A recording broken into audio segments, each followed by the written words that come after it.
Welcome to my channel.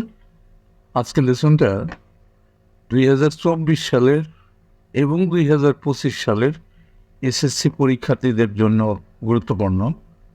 তাছাড়াও নবম দশম শ্রেণীর শিক্ষার্থীরা শিখে রাখতে পারো। আজকে আমরা সাধারণ গণিতের 11 অধ্যায়ের 3 নম্বর সৃজনশীল করাবো। এটা বোর্ডের থেকে নেওয়া হয়েছে, বেশ ইম্পর্ট্যান্ট একটা সৃজনশীল, এবার তোমাদের এসএসসি পরীক্ষায় আসার মতো। তাহলে প্রশ্নটা দেখো, উদ্দীপকটা দেওয়া আছে 8x inverse 1 equal to a inverse 1 plus b inverse 1 এবং p square minus 2p by m plus 1 equal to 0। ক নম্বরে বলা হলো কি x এর মান নির্ণয় করো। তাহলে আমরা ক নম্বরের কাজটাই আগে শেষ করে নেই।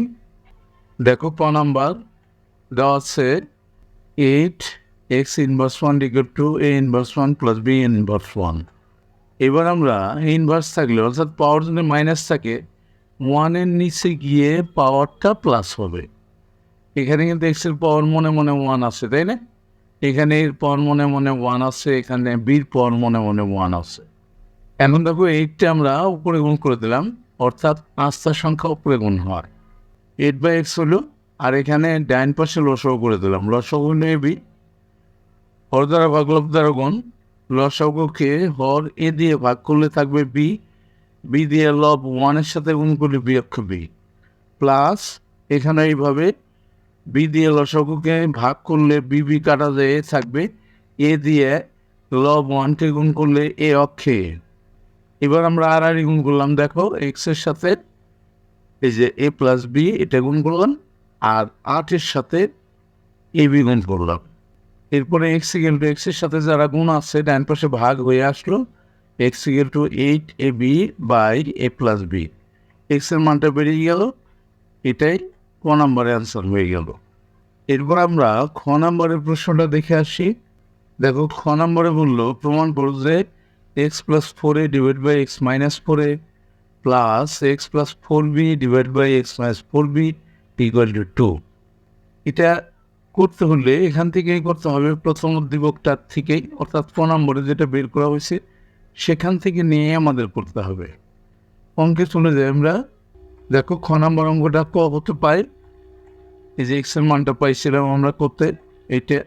এবার আমরা যেহেতু আমাদের যেটা প্রমাণ করতে হবে সেখানে 4a আছে, x plus 4a divide by x minus 4a আছে, সেই কারণে আমরা এই 4 দিয়ে এক্সকে ভাগ করলাম, উভয় পক্ষকেই ভাগ করলাম। দেখো যে লিখলাম আমরা সাইড নোট, 4 দ্বারা ভাগ করে উভয় পক্ষকে। এখানে এ কাটা গেল, 4 দিয়ে যদি 8কে ভাগ করি তাহলে 2 থাকে, তাহলে রইল কি উপরে 2b আর নিচে a প্লাস বি, আর বাম পাশে যা আছে তাই থাকলো। এবার আমরা যদি যোজন বিয়োজন করি তাহলে যেটা প্রমাণ করতে বলছে তার বাম পাশের একটা অংশ আমরা পেয়ে যাব। দেখো যোজন বিয়োজন করলে যোজন বিয়োজনের নিয়মটা তোমরা অবশ্যই জানো। উপরে যেটা আছে সেটা উপরে নিচে আমরা প্রথমে লিখব, এই যে এক্স দেখো নিচে প্রথমে লিখছি, আর নিচে যেটা থাকে সেটা উপরে লেখার সময় প্লাস দিয়ে, নিচে লেখার সময় মাইনাস দিয়ে। ডাইন পাশেও তাই, দেখো 2b প্রথমে লিখলাম, আর নিচে যেটা ছিল এ প্লাস বি সেটা প্লাস দিয়ে এ প্লাস বি লিখলাম, আর নিচেরটা নিচে লেখার সময় মাইনাস দিয়ে গুণ করে লিখলাম, তাইলে হলো কি মাইনাসে মাইনাস বি, যোজন বিয়োজন করে।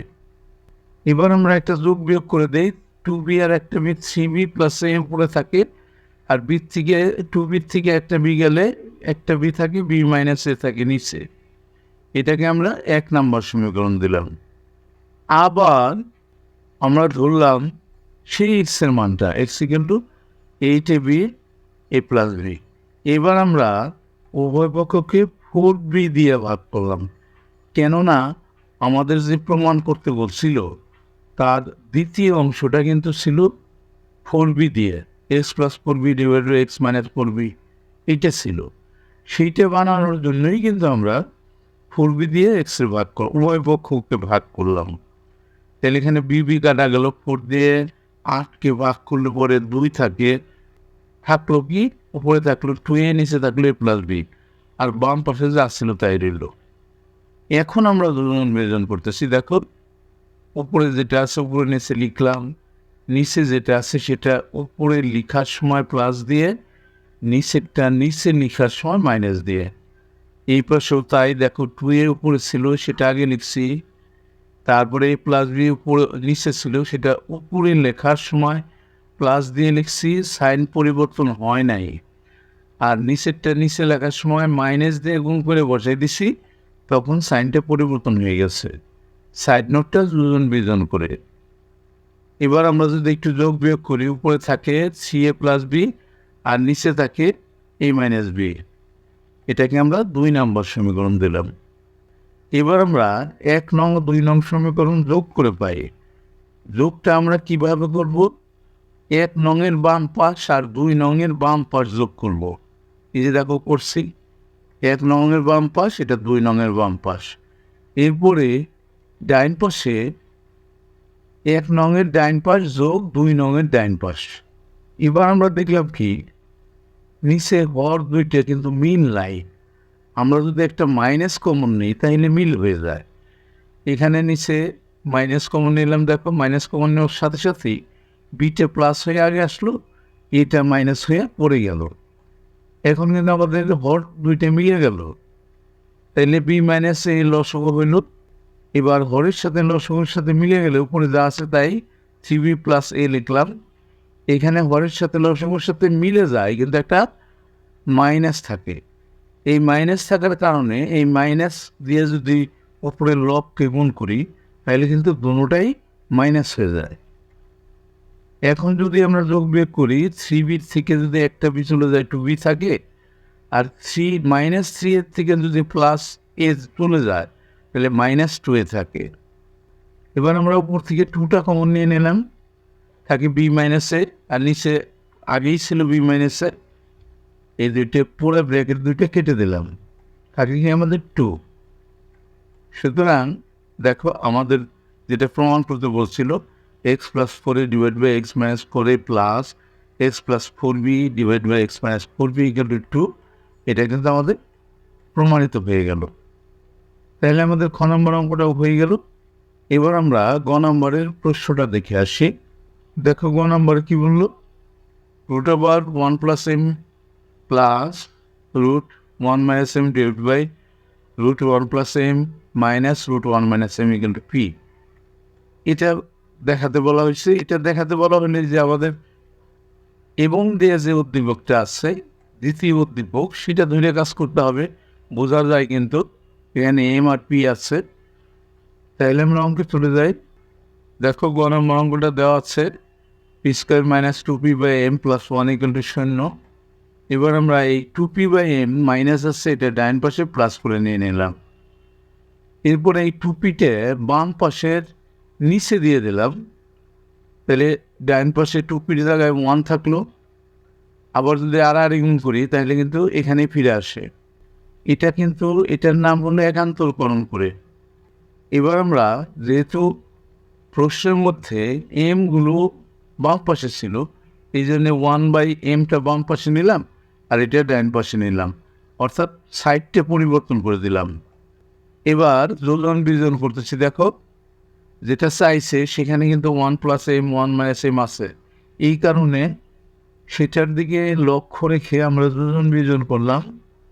যোজন বিয়োজন করার নিয়মটা তোমরা জানো, উপরে যেটা থাকে উপরে নিচে লিখবো, নিচেরটা উপরে লেখার সময় প্লাস দিয়ে, নিচেরটা নিচে লেখার সময় মাইনাস দিয়ে। ডাইন পাশে দেখো সেভাবেই করলাম, উপরে যেটা আছে উপরে নিচে লিখলাম প্রথমে, তারপরে নিচেরটা উপরে লেখার সময় প্লাস দিয়ে, নিচেরটা নিচে লেখার সময় মাইনাস দিয়ে সাইড নোট দিলাম যোজন বিয়োজন করে। এবার আমরা ডাইন পাশের এটা দেখলাম হোল স্কোয়ারের সূত্রে যায়, এটাকে সূত্রে ভাঙায় দিলাম আমরা।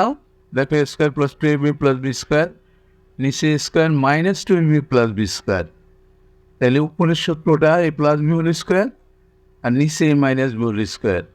বাম পাশে যা ছিল তাই রাখলাম। এবার ডান পাশ থেকে স্কোয়ার ছেড়ে দিলে বাম পাশে রুট হবে, অর্থাৎ বর্গমূল করে। তাইলে বাম পাশে দুটোটাই রুট করলাম আর ডান পাশের স্কোয়ারটা ছেড়ে দিলাম। এবার আমরা একটা যোজন বিয়োজন করব। যোজন বিয়োজনের নিয়মটা কিন্তু বারবার আমি বলে যাচ্ছি যাতে তোমাদের মাথায় থাকে। উপরে যেটা আছে সেটা উপর নিচে আগে লিখলাম, নিচে যেটা আছে সেটাকে উপরে লেখার সময় প্লাস দিয়ে এবং নিচেরটা নিচে লেখার সময় মাইনাস দিয়ে।